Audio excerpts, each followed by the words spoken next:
आपण बघतो जगभरातील विमान सेवेवरती मोठा परिणाम झाला। मायक्रोसॉफ्टच्या सर्व्हरमध्ये बिघाड झाला आहे। जगभरातील मोठी विमानतळ ठप्प झाल्याचं कळतंय। 2024 मधलं हे मोठा आयटी संकट आहे।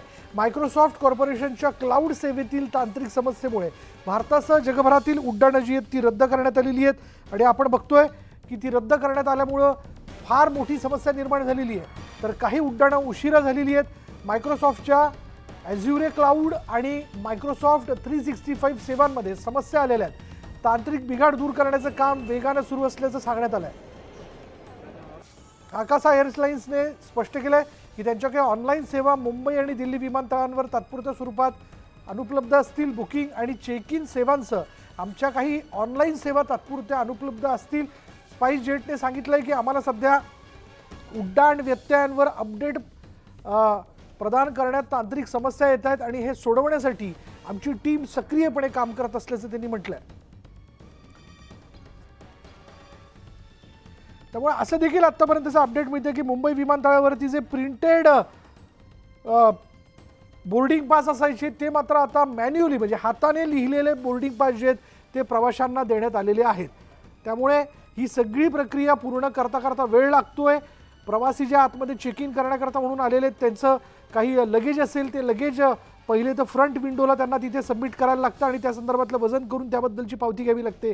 तिथं तर लांबच लांब रांगा लागलेल्या आहेत, पण शिवाय सिक्युरिटी चेक इन हा जो भाग आहे तो देखील आता त्या ठिकाणी त्यांना पार पाडायचा असल्या कारणाने पुढे तिथे देखील वेळ लागतोय।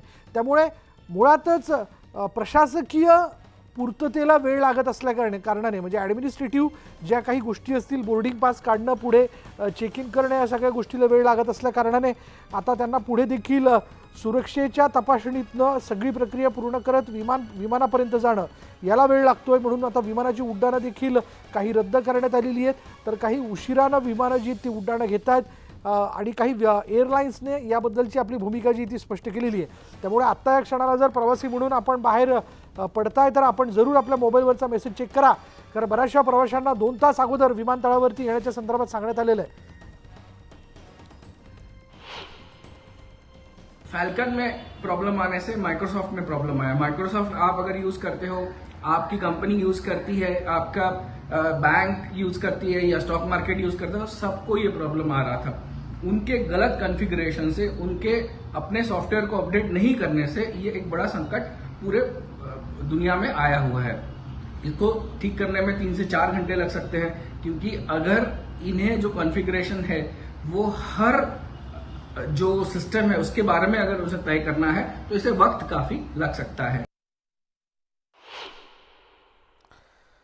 त्यामुळे आता जर आपण प्रवासी म्हणून जर बाहेर पडताय तर एक लक्षात घ्या, हा सगळा मायक्रोसॉफ्ट सॉफ्टवेअर मधला हा सगळा गोंधळ झाल्या कारणाने म्हणजे मायक्रोसॉफ्टच्या सर्व्हरमध्ये बिघाड झाल्या कारणाने तुम्ही ऑनलाईन बुकिंग करू शकत नाहीये, तुम्ही बोर्डिंग पास तिथे काढू शकत नाहीये आणि शिवाय पुन्हा पुढे जाऊन तुमच्याकडे असणारं सामान त्याचं वजन करून घेणं आणि पुन्हा ती तिथं सबमिट करणं म्हणजे त्यांच्या हाती सुपूर्द करणं ही जी सगळी प्रक्रिया याला वेळ लागतोय।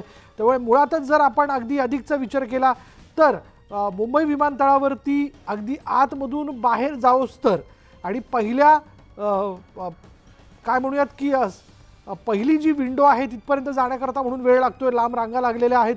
म्हणून आता पुढे सुरक्षा तपासणीतनं सगळ्या दिव्यातनं पार काढत पुढे जाणं त्याला अधिकचा वेळ लागत असल्या कारणाने काही उड्डाणं जी आहेत ती उशिराने आहेत किंवा काही उड्डाणं रद्द करण्यात आलेली आहेत। या सगळ्या ह्याच्यात सगळ्या वेगवेगळ्या एअरलाइन्सकडनं ट्विट करण्यात आलेले ते ट्विट देखील आपण जरूर बघावं। याचं कारण असं आहे की या निमित्ताने आपण बुक केलेलं फ्लाईट किंवा जे काही उड्डाण असेल ते रद्द झालं आहे का, नेमकी तिची काय परिस्थिती आहे हे आपल्याला त्वरित कळू शकेल आणि जेणेकरून आपला विमानतळापर्यंत जाण्याचा त्रास वाचेल। कारण आपण सहपरिवार जर विमानतळावरती जात आहे तर मात्र आपल्याला बराच वेळ ताटकळत राहावं लागू शकतं। यात अर्थात हाल आपल्या कुटुंबाचे होणार आहेत, म्हणून लागणारा वेळ लक्षात घेता आपण त्वरित याबद्दलची माहिती घेऊनच खरं तर पुढे जाणं फार आवश्यक ठरेल। आता हे जागतिक संकट असल्याचं सांगितलं जात आहे, कारण याबद्दल जेव्हा न्यूज 18 लोकमत तज्ज्ञांशी संवाद साधला तर तज्ज्ञांकडून असं कळतंय की खरं तर अशा प्रकारची समस्या निर्माण झाल्यानंतर अल्टरनेटिव्ह व्यवस्था म्हणजे पर्यायी व्यवस्था जी आहे ती खरं तर आज आवश्यक आहे, ती करून ठेवणं फार आवश्यक आहे। पण जर असा बिघाड होत असेल तर लगेच त्या संदर्भातले एसओपी जी आहेत ते एसओपी रेडी असतात, पण ते त्वरित का केले जात नाही याचाच अर्थ की हा बिघाड मोठा असण्याची दाट शक्यता आहे. बऱ्याच लोकांच्या मनात हा सायबर हल्ला असावा का याबद्दलचे देखील प्रश्न उपस्थित केले जातात किंवा सोशल मीडियावरती त्याबद्दलचे मेसेजेस व्हायरल होताना दिसत आहेत. पण अर्थात हे नंतर तपासाअंतीच कळू शकेल की नेमकं काय घडलं होतं. पण तुर्तास तरी DGCIR हे स्पष्ट करण्यात आलेलं आहे ही तांत्रिक समस्या दूर करण्यासाठी म्हणून प्रयत्न जे ते केले जातात. याबद्दल बोलणार आहोत सायबर तज्ज्ञ प्रशांत माळी आत्ता क्षणाला आपल्याबरोबर आहेत. प्रशांतजी, आपण न्यूज 18 लोकमतला प्रतिक्रिया देताना नेमका जो तांत्रिक बिघाड आहे तो समजून सांगण्याचा प्रयत्न केला, पण पुन्हा एकदा सांगा ना की नेमकं हे काय झालंय की जगभरातील विमान सेवेवरती याचा फार मोठा परिणाम झाल्याचा आपण बघतोय. जगभरातली एक मोठी कंपनी आहे क्लाउड स्ट्राईक नावाची, आणि ह्या क्लाउड स्ट्राईक जी कंपनी आहे त्याच्यामध्ये त्यांचा जो सर्वात मोठा फेमस जो क्लायंट साईडला असणारं जे त्यांचं सॉफ्टवेअर आहे त्याचं नाव आहे फॅल्कन. आणि त्या फॅल्कन मध्ये एक मोठी तांत्रिक बिघाड झालेली आहे. आणि हा जो फॅल्कन क्लायंट आहे ते खूप सारे जगभरातल्या मोठ्या मोठ्या कंपनी मायक्रोसॉफ्ट सारखे वापरतात आणि त्या कन्फिगर होत नाहीये ते, आणि हे वापरताच सायबर सिक्युरिटी अटॅक रोखण्यासाठी. आणि हा रोखण्याच्या बदली तो आता एरर थ्रो करतोय. जेव्हा कुठल्याही सॉफ्टवेअर ऑपरेटिंग सिस्टमला कळत नाही की आपण कुठचा एरर नंबर दाखवावा तेव्हा तो ब्लू स्क्रीन दाखवतो, आणि म्हणून सगळ्यांना ही ब्लू स्क्रीन दिसतंय किंवा ब्लू स्क्रीन ऑफ डेथ ज्याला म्हणतात ते दिसावं लागलेलं आहे. आता हा एक सायबर हमला सुद्धा असू शकतो, पण जे लोकांवर नाही तर त्या क्लाउड स्ट्राईक ही जी सायबर सिक्युरिटी कंपनी त्याच्यावर हा सायबर हमला असू शकतो, किंवा कोणीतरी त्यांचा जो सॉफ्टवेअर आहे मेन सॉफ्टवेअर जे सगळ्या जगभराला सायबर सिक्युरिटी पुरवतं त्याला खंडित करून जगाला त्रास होईल, ह्या कंपनीचे स्टॉक मार्केट खाली जाईल किंवा असं, ह्यासाठी असं केलेला हा उपद्रव असू शकतो. आता थोड्या वेळाने आपल्याला कळेल की असं झालेलं आहे की नाही. असं देखील कळते की ही समस्या कालपासून निर्माण झालेली आहे, तर एवढ्यात ही दुरुस्त होणारी असं तुम्हाला वाटतं का? ह्याची व्याप्ती, हा जो फॅल्कन क्लायंट आहे याची व्याप्ती भरपूर आहे, आणि ह्याला इंडस्ट्रीमध्ये चांगला सायबर अटॅक थांबवणारा क्लायंट म्हणून ह्याची प्रसिद्धी आहे.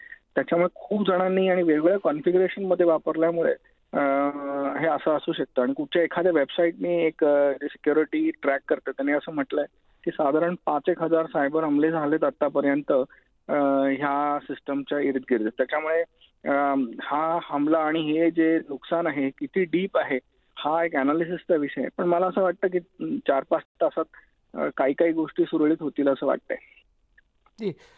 तुम्ही जसं म्हणालात की शक्यता आहे की हा सायबर हल्ला असू शकतो, कारण आज कालपासून निर्माण झालेली समस्या ही जर अजूनही सुटत नाहीये तर याला एक पर्यायी व्यवस्था असायला हवी असं तुम्हाला वाटत नाही का? म्हणजे जेणेकरून या भविष्यात पुन्हा जर अशी समस्या निर्माण झाली तर ती पर्यायी व्यवस्था ही ऍक्टिव्ह होऊ शकते.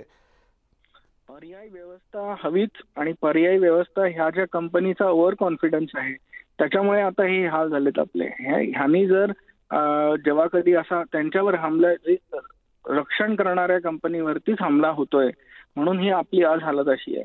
तर जी सायबर सुरक्षा रिलेटेड जी कंपनी आहे त्याच्यावर हमला झालाय, त्यांनी जर अशी बांधणी केली असती की जर आपल्यावर हमला झाला तर मग कसं बाकीच्यांना आपल्याला मुक्त ठेवता येईल, तर त्यांच्या डिझाईन, ज्याला आपण सिक्युरिटी बाय डिझाईन म्हणतो किंवा सायबर सिक्युरिटी बाय डिझाईन म्हणतो, ह्याच्यात खूप मोठी पोकळी आहे. आणि ही पोकळी आता जर त्यांनी भरली आधी नसल्यामुळे आज आपले ही आले, पुढे त्यांनी करावी अशी माझी इच्छा.